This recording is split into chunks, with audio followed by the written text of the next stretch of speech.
ngiye kubaha ikaze bakunze b'Urutonde TV kugira ngo iyi foto si ubwa mbere uyibonyeho. Niba ukunda gukoresha imbuga nkoranyambaga ndetse nka Facebook, WhatsApp ndetse n'izindi mbuga nkoranyambaga zitandukanye, iyi foto niba ari ubwa mbere uyibonyeho cyangwa se atari ubwa mbere uyibonyeho, gumana natwe ku Rutonde TV tugusobanurire iby'iyi foto. Ni kenshi cyane mu buzima bwa muntu agira inzozi, akagira inzozi zitandukanye ndetse akumva ko izo nzozi zitazagerwaho, ariko hari n'ubwo ugira inzozi ukabona uzigezeho. Uyu munsi wa none tugiye kuganira ku musore w'Umunya-Afghanistan wagize inzozi akaza kuzigeraho. Ubundi siporo ihuza abantu benshi batandukanye b'ingeri zose, utitaye ku cy'umuntu icyo ari cyo cyangwa se imyaka afite. Ihuza abakecuru, abasaza, abana, abasore n'inkumi, abakire n'abakene. Kuri ubu ngubu inkuru tugiye kuvuga ni inkuru ijyanye na siporo yabashije guhuza abantu ubona batari kuzagera bahura na rimwe, ariko kubera siporo baje guhura. Umwana w'umuhungu witwa Maritazar Amti wavukiye mu gihugu cya Afghanistan yagize inzozi ntiyagira ubwoba bw'uko izo nzozi atazazigeraho, ariko yifuzaga kuzigeraho uko bishoboka kose, ariko izo nzozi yaje kuzigeraho. Uyu mwana w'umuhungu wavukiye mu muryango ukennye yakunze Messi ku buryo butangaje, yakunze Messi cyane, ariko ikibazo yari afite ni uko yari yaravukiye mu muryango ukennye. Uyu mwana yahoraga yifuza kuzambara mayo ya Messi, ariko ntibyaje kumukundira kubera ko yavukiye mu muryango ukennye. Uyu mwana w'umuhungu yahoraga abwira se ko yazamugurira imyambaro isa n'iya Messi kuko yamukundaga cyane. Izo nizo zari inzozi ze zo kuzambara umwenda usa n'uwo Messi akinana, ariko ntibyaza kumukundira. Ise bikamubabaza cyane kuba adashoboye kugurira umwana we umwenda w'umukinnyi akunda. Uyu mwana ariko kuba atarabonaga iyi myenda nabyo ntibyamucaga intege. Buri gihe yahoraga abyuka agafata umupira akajya gukina, ariko nimugoroba yataha agashengurwa n'agahinda, akarira cyane, akababazwa n'uko papa we atabashije kumugurira umwenda usa n'uwa Messi. Gusa nk'uko ise w'uyu mwana yabitangaje, umunsi umwe yigeze kujya mu isoko, agezemo abona isashe irimo amabara nk'ay'ikipe y'igihugu ya Argentine. Yiyemeza kugura iyo sashe, arangije afata ya sashe ayicamo amaboko ndetse ayikata neza mu ijosi kugira ngo uwo mwana ajye ayimwambika.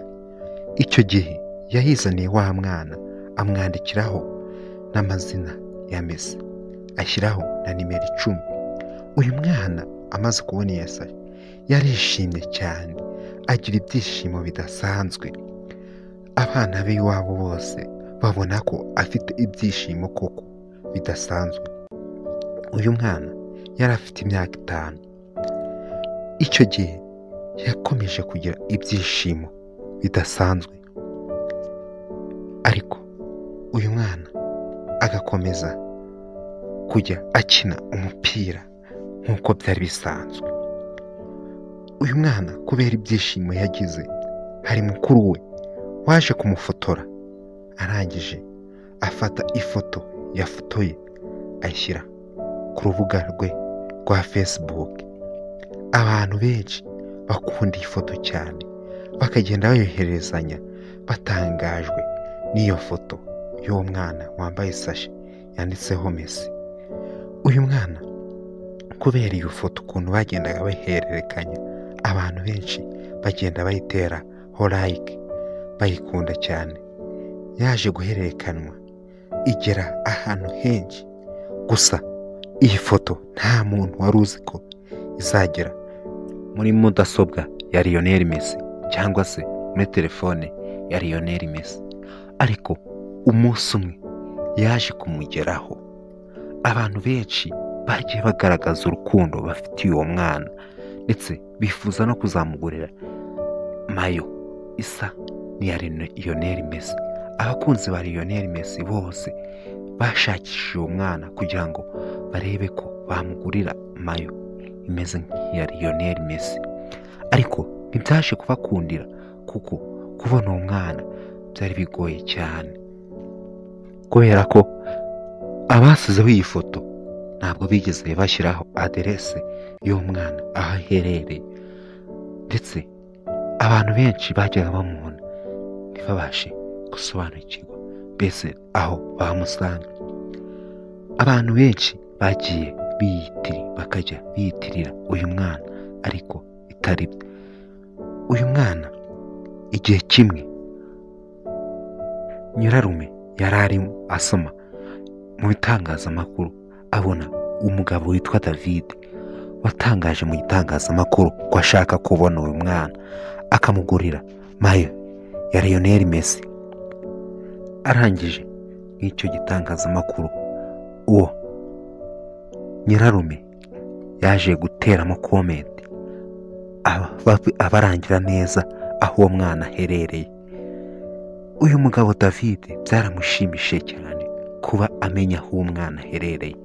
Byaje gutuma ava aho yari ari yerekeza muri Afghanistan ajya kureba uyu mwana, amukoraho inkuru ku rukundo akunda Messi.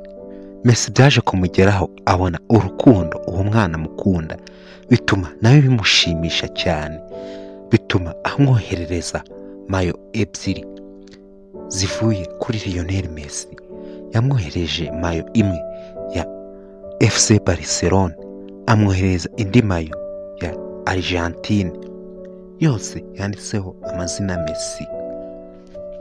Ibi ngibi ushobora kumva ko ari ibintu bisanzwe, ariko kubona mayo ivuye kuri Lionel Messi ni ibintu bidasanzwe, kuko hari abantu benshi cyane bashobora kwishyura amamiliyoni n'amamiliyoni kugira ngo babone mayo ivuye kuri Lionel Messi.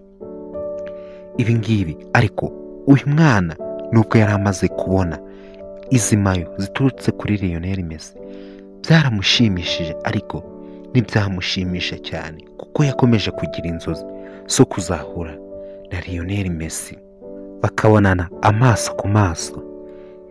Iyi nkuru yo guhura na Lionel Messi ku muryango we wumvaga ari ibintu bidashoboka, ndetse nawe ubwe uyu mukuru bw'uyu mwana yumvaga ari ibintu bidashoboka, kuko hagati ya Murtaza ndetse na Lionel Messi hari harimo ibirometero birenga 7,000. Urumva ko rero bya birometero byinshi cyane. Ikindi kandi ushobora kwibaza, Messi ni muntu ki ushobora guhura n'uyu mwana Murtaza? Ese uyu mwana we ni muntu ki ushobora guhura na Messi? Ariko uyu mwana yakomeje kugira inzozi zo kuzahura na Lionel Messi. UNICEF ifatanyije na leta ya Qatar bafashije uyu mwana kugira ngo ahure na Lionel Messi. Icyo gihe baje gutegura umukino wa gicuti. FC Barcelona ijya gukina n'iyo kipe n'ikipe imwe yo muri Afghanistan, bituma uyu mwana aza guhura na Lionel Messi kuko babimufashijemo, barahura. Umwana abageze ku byifuzo bye, ku nzozi ze.